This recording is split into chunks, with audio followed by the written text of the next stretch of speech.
एक बार फिर से आपके अपने यूट्यूब चैनल में मैं अभिषेक जना सभी लोगों का वेलकम करता हूं। सो गाइस, आज की जो इंटरेस्टिंग वीडियो जिसमें हम लोग बात करने वाले हैं फ्लोरोसेंट ट्यूबलाइट की वायरिंग के बारे में।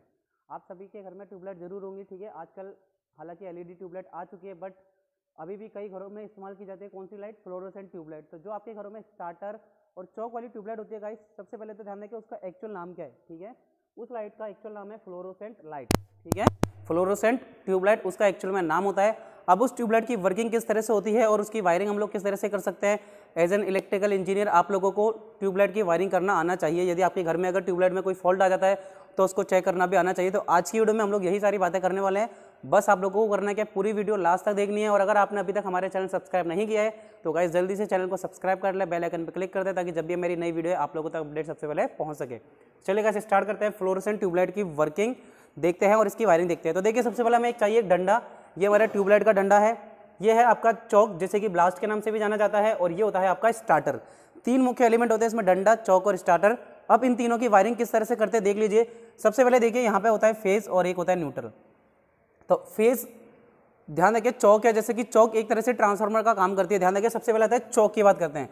तो गाइस स्टार्टिंग में चौक का काम होता है हाई वोल्टेज प्रोवाइड करना, लेकिन ये हाई वोल्टेज चाहिए तो क्यों चाहिए? देखिए यहाँ 230 वोल्टेज मिल रहे हैं, लेकिन मुझे कम से कम 1000 वोल्टेज से ऊपर चाहिए, ठीक है। यहाँ चौक हमें 1000 वोल्ट या उससे ज़्यादा वोल्टेज प्रोवाइड करने का काम करती है। अब क्यों आवश्यकता पड़ी? तो देखिए यहाँ पे जो आपके मैं बात करता हूँ गैसों की, कौन सी मेन गैसें हैं जो कि ट्यूबलाइट के अंदर होती है। तो देखिए आपका मेन तो है आर्गन, और आर्गन के साथ गाइस डाला जाता है यहाँ पे मरकरी, ठीक है। आर्गन के साथ क्या डाला जाता है? यहाँ पे मरकरी डाला जाता है थोड़ा कुछ मात्रा में। अब आर्गन और मरकरी ये दोनों गैसें क्या है, रिएक्शन करती है और आयोनाइजेशन करती है। इन्हीं आयोनाइजेशन के कारण हमें लाइट मिलती है। अब ये जो आयोनाइजेशन है ये लो वोल्टेज पर नहीं हो पाता, इस आयोनाइजेशन के लिए हमें हाई वोल्टेज की नीड चाहिए होती है। तो अब इस हाई वोल्टेज को प्रोवाइड करने का काम करता है मेरा चौक, ठीक है। तो चौक का काम क्या है? हाई वोल्टेज प्रोवाइड करना, ताकि आयोनाइजेशन की क्रिया स्टार्ट हो सके और मुझे हाई वोल्टेज मिल सके, यानी कि लाइट मिल सके। हाई वोल्टेज के द्वारा लाइट मिलती है। आयोनाइजेशन होता है, आर्गन गैस, नियोन गैस भी डाली जाती है और मरकरी की 1 से 2 बूंदें डाली जाती है। अब ये जो आयोनाइजेशन होता है, लाइट तो मिलती है, लेकिन ये लाइट क्या है, विजिबल नहीं होती। ये लाइट हमको दिखती नहीं है और ना ही ये प्रॉपरली प्रकाश प्रोवाइड कर सकती है। तो इसके लिए ट्यूबलाइट के ऊपर कोटिंग की जाती है फ्लोरोसेंट मटेरियल की, ठीक है। फ्लोरोसेंट मटेरियल की, फॉस्फोरस की कोटिंग की जाती है, जिससे कि ये लाइट हमें जो आयोनाइजेशन के बाद में लाइट मिलती है ना, ये लाइट हमें विजिबल हो सके। तो ये हो गया आपका डंडे का काम। ये चौक का काम क्या हो गया? स्टार्टिंग में हाई वोल्टेज लगभग 1000 वोल्ट से भी ज़्यादा प्रोवाइड करना। उसके बाद देखिए ट्यूबलाइट का काम भी समझ में आ गया होगा आपको कि ट्यूबलाइट के अंदर क्या होता है, कैसे आयोनाइजेशन की क्रिया होती है। इसके बाद आता है स्टार्टर। तो स्टार्टर का काम क्या है, ठीक है। अब इसके लिए अपने को एक अलग से वीडियो बनानी पड़ेगी, जो मैं अलग से बनाऊंगा भी, आप लोग कमेंट करके जरूर बताएं। तो पूरा स्टार्टर के ऊपर हम लोग एक टॉपिक रखेंगे, एक टॉपिक चौक के ऊपर रखेंगे, क्योंकि ये दोनों ही सेपरेट टॉपिक है।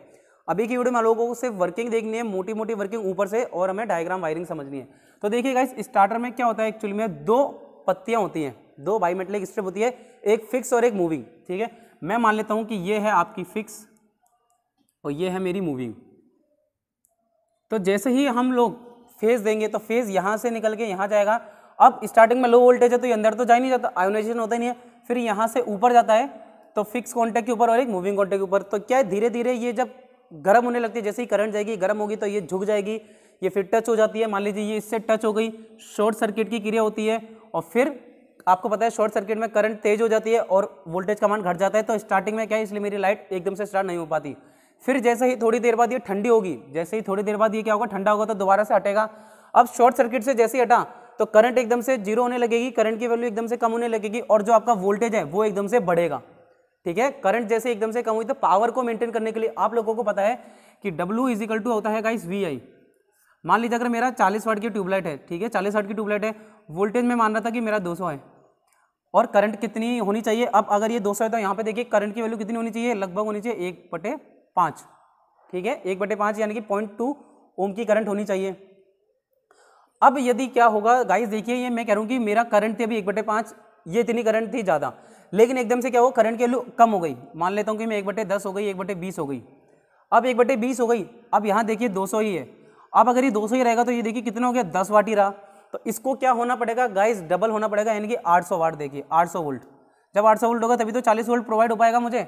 यानी कि जैसे ही यहाँ पे ये ठंडी होकर अलग होती है तुरंत एकदम से, तो सडन चेंज हो जाता है ठीक है, यहाँ पे एक कैपेसिटर भी लगा रहता है, ये चीज़ का अपोज करने के लिए लगा रहता है। आपको पता है कैपेसिटर वोल्टेज में हुए सडन चेंज का अपोज करता है, तो क्या होगा, अचानक से वोल्टेज फिर आपका ग्रेजुअली इंक्रीज होगा, जो कि 1000 वोल्ट तक हो जाएगा, जिससे कि मेरा यहाँ पे अब यहाँ पे आयोनाइजेशन की क्रिया होती रहेगी। और ये जो क्रिया है ना गाइस बहुत ज़्यादा बार होती है। स्टार्टिंग में आप देखोगे कि स्टार्टर में एक बल्ब भी रहता है जो कि फटाफट जलता बुझता है और फिर आपकी लाइट जलती है।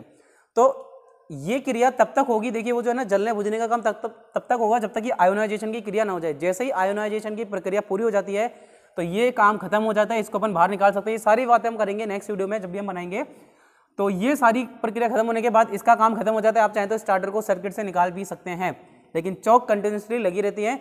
हाँ, एक बार जैसे ही 1000 वोल्ट मिलने के बाद आयोनाइजेशन हो गया तब वोल्टेज आपको कितना मिलेगा, उसके बाद तो 230 वोल्टेज जितना भी है नॉर्मल वोल्टेज आप लोगों को मिलता रहेगा।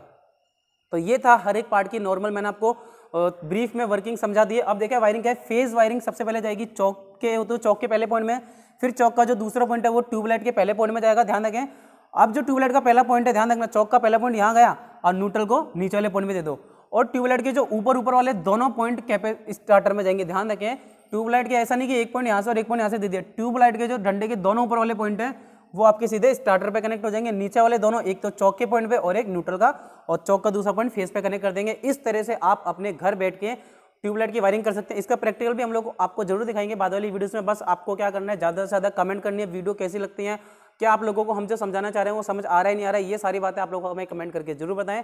तो ऐसे ही इंटरेस्टिंग वीडियो हम लोग आपके लिए आगे भी बनाते रहेंगे। सो थैंक यू गाइस, मिलते हैं अपनी नेक्स्ट वीडियो में।